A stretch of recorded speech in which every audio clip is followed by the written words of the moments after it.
गाडी हल्लाउने ट्रेनिङ सिकाउँदैछु तमी के छाउडी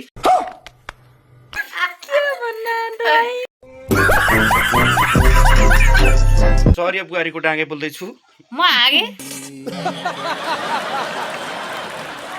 अझ भोलि कोहीको बोली झर्कै छ म बसेको दिल भित्र कि त अर्कै छ भनेर भनौँ भने कोसँग भनौँ भनेर भनौँ भने कोसँग भनौँ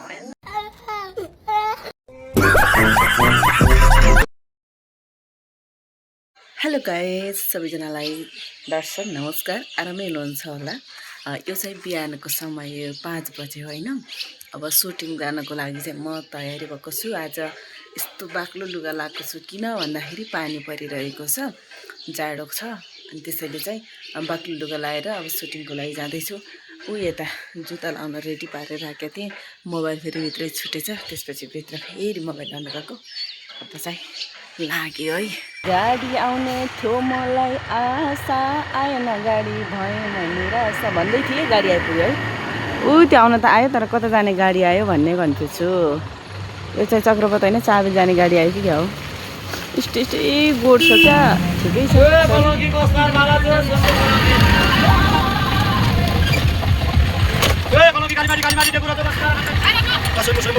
गाइज होइन भर्खर भर्खर यहाँ इन्द्रदाई पुग्नु भएको छ तपाईँ किन 2 मिनट ढिला गर्नुभयो म 2 मिनट हिजो त्यस्तो भयो कि खास कुरा के हो भन्दाखेरि होइन हिजो कस्तो गर्मी भइरहेको थियो मलाई अब यो मोबाइलले लामो नाम लेख्दैन किन खास अहिले कहाँ लेखेँ लामो नाम भनेर यहाँ लेखेर गङ्गो के भन्ने फोन नम्बर मारे आमाको फोन नम्बर लेख्ने ठाउँमा लामो नाम लेखेन अरे कति पिडा नयाँ मोबाइल है गाइस यसको मूल्य चाहिँ आइफोन 20,000 पर्छ होइन बाँकी यो 1 लाख चाहिँ मैले थपेर भनिदिएको आफै बुझिहाल्नु नेपाली आइफोन त्यसकी 55 भन्नुहुन्छ आमा उसँग गिफ्ट आएको थियो भनिदिनु न यो पनि हो र त्यो नि रे छोरीको गिफ्ट औँसीको भाग फेरि आमालाई यो घडी कुन हो भन्ने थाहा छैन त्यही पनि लाएर हिँड्नु भयो कुन हो केले जाम ज्याम दिए भइहाल्यो नि ठिक हो कुनलाई त पढेकै छैन के थाहा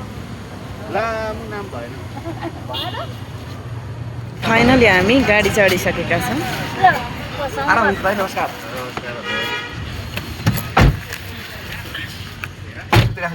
हजुर मुखै धुनु भन्छ हो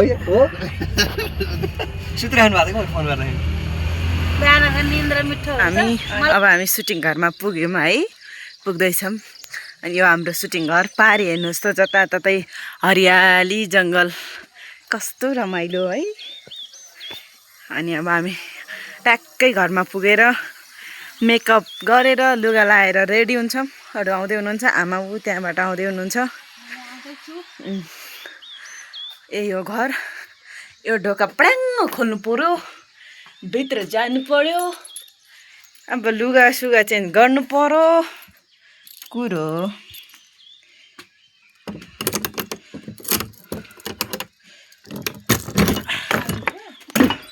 पुग्यो फाइनली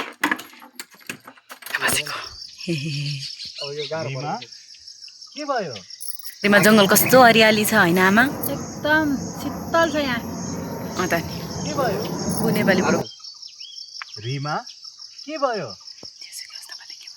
यति बेला हामी जङ्गलमा सुटिङ गरेर फर्किँदै यहाँ चाहिँ सिर्दाई सामान लिएर एउटा सिन हान्ने भने हैन अब अहिले काटी रेडी हुँदैछ नि त त्यो WhatsApp हेरेर गर्न पर्छ गाइज यति बेला हामी सरिया बुहारीको सुटिङमा छौँ सुटिङ गरेर हामी जङ्गलबाट फर्किँदैछौँ अब घरतिर गर्छौँ त्यो कता रेस्टुरेन्ट पनि गए उता पछाडि आमा सरहरू अगाडि गइसक्नु भएको छ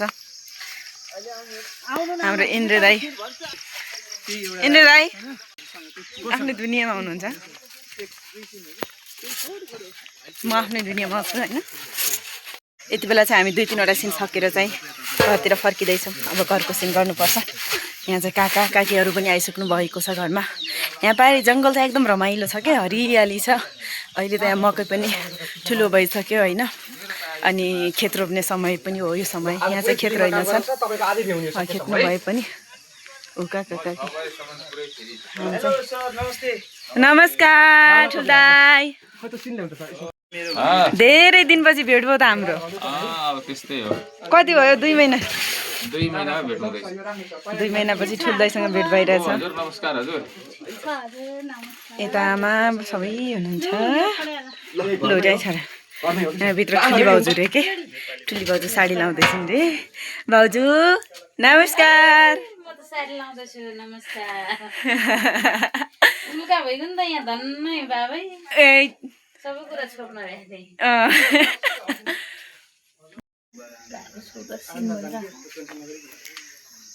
राधा भाउजू मेकअप गर्दै हुनुहुन्छ। हतारमा हुनुहुन्छ खाए छैन। अनि मैले खनेको बारी हो है। यहाँ खनेको थिएँ मैले आज यत्रो मक्का गइसक्यो। यो के हो बगटे? बगटे भोगटे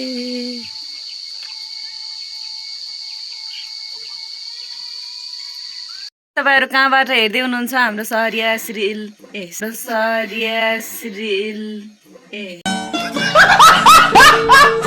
सहरिया बुहारी सिरियल हेर्नुहुन्छ कि हेर्नु हुँदैन होइन? के कस्तो लाग्छ अस्तिको बार कस्तो लाग्यो कमेन्ट गर्न नबिर्सनु होला। यहाँ हाम्रो राधा भाउजू होइन जहिले नि यी सासू यी नन्द मेरो घरमा भनिकन गाली हरेको हरेक दिन है। यिनका कुरा सुनिकन त कसरी रिस उठाउनु होइन? अलक्षिना नन्द मेरो घर आएर ठुल्ठुलो कुरा गरिरहेको छ।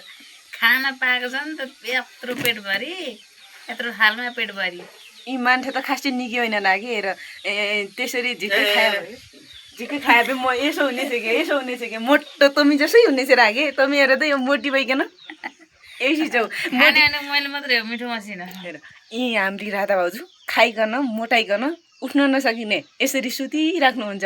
मेरो बारेमा बोल्दा त बहिनी हाम्रो शिशिर दाइ उहाँ नि धेरै खाएर उहाँ जेठी भाउजूले यति मिठो मिठो खुवाइकन पालिकन यत्रो डम्बुर यो बनाइदियो बगलालाई त मैले छोरा भन्दै पोसेको हो नि त। है। अनि अहिले आएर त तमी के आमा हौ भन्न रागी डाँगी डाँगी म डाँगे तमी के छाउडी के भन्न छ यसो जान भन्न त कहाँ यसो भन्नु हुँदैन पो। मलाई डाँगे भने चाहिँ छाउडी त हुने। डाँगी ए डाँगा छाउरा अरे ए छाउरी। म चाहिँ डाँगे सरिया बुहारीको डाँगे बोल्दैछु। म आगे कौन है ये लोग? कहाँ से आते हैं? होइन सरिया बुहारीको छाउडी अर्को डाँगे आयो सरी। खप्पर फुटाइन्छु सालेहरूको डाँगे भन्छौ। हाम्रो सहरिया बुहारी सबैजनाले हेर्न नबिर्सनु होला होइन? 130 भाग आइसकेको छ। अबको भाग यस्तो दमदार आउने छ होइन आमा? हो नि एकदमै एकदम नछुट्टाइकन हेरिदिनु होला। लाइक कमेन्ट सबै गरिदिनु होला। के कस्तो लाग्छ प्रतिक्रिया दिन नबिर्सनु होला। के भन्न पाएको थिएँ यहाँ कानमा खुसी कुराहरू हाम्रो बारेमा कुराहरू जान्छ जस्तो मानेर कि यी देउर भाउज खुसी कुराहरू जान्छ निका नै पो। हामी आमा छोरीकन झिकै गाली दिन कि राधा भाउजू गाह्रो छ बुढेसकाल लाग्छ। जे भए पनि सबैजनाले सहरिया बुहारी सिरियल हेर्न नबिर्सनु होला। कस्तो लाग्छ जस्तो लाग्छ यो छोरा मान्छेको भर त्यस्तै हुन भन्थ्यो। प्रतिक्रिया दिनुहोस् है। सबै सुतेपछि हुन्छ त गाई। पहिला त मेरो मोबाइलबाट नि भिडियो बनाइदिनु नि हामीले सबै। कविराज दाईलाई पानी खान नपाएर बेजोग अवस्था भइरहेको छ। त्यसैले 2 गुटको पानी खाँदै हुनुहुन्थ्यो तर 2 गुटको पनि पुगेन छ पानी। कति पिर है। काम भएको मान्छेलाई बस मिलाएर सिध्याइदिनु। माटो भने नहुने माटो त थिएन। हरियाली जङ्गल हेर्नुहोस् एकदमै रमाइलो छ। सहरिया बुहारी सुटिङ गर्ने ठाउँ। हाम्रो कविराज दाईलाई पानी पुगेन अरे पानी ल्याउनु जानु पर्यो अरे। महँगो है पानी यहाँको पानी। यस्ता बोराभित्र नपानी लुकाइ हुन्छन् हेर।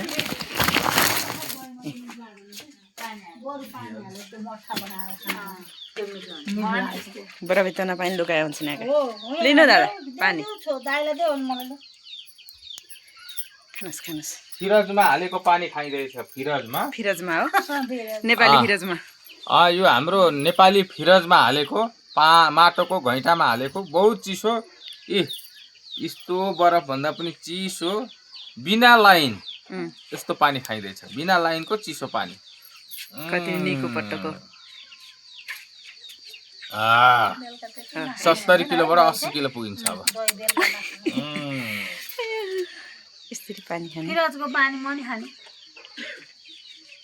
मलाई दिँदा खाने अस्ति काठमाडौँ उताबाट आएको होइन गाडीमा गाडी रोक्यो दिदी फिरजको पानी छ भने फिरजको पानी भाइ बुझिनँ म तराईबाट आएको मान्छेले भनेको हेर हेर के भनिराख्नु भयो शिशु दाइले अनि भाउजू पनि सुतिराख्नु भएको छ होइन आज 3 दिनमा चाहिँ बल्ल मेरो सिन दिउँसो नै सकिएर म चाहिँ हिँडेको अरू सुटिङ गर्दै हुनुहुन्छ माथि हाम्रो राधा भाउजू चाहिँ झन् अघि नै गइसकिन् क्या हामीलाई छोडेर यस्तो गर्न पाइन्छ है अनि त्यसपछि अरू यहाँ माथि आमा बसन्ती दाई सुशील दाई कविराज दाई इन्द्रेश सबैजना माथि नै हुनुहुन्छ म पनि लागेँ गाइस फेरि भेट होला सबैजनाले माया गर्दै गर्नु होला जे जस्तो लाग्छ त्यस्तै सुझाव सल्लाह र प्रतिक्रिया दिन नबिर्सनु होला है आजभोलि मेरो अभिनय कस्तो छ त्यो पनि भनिदिनुहोस् अझ भोलि कोहीको बोली झर्कै छ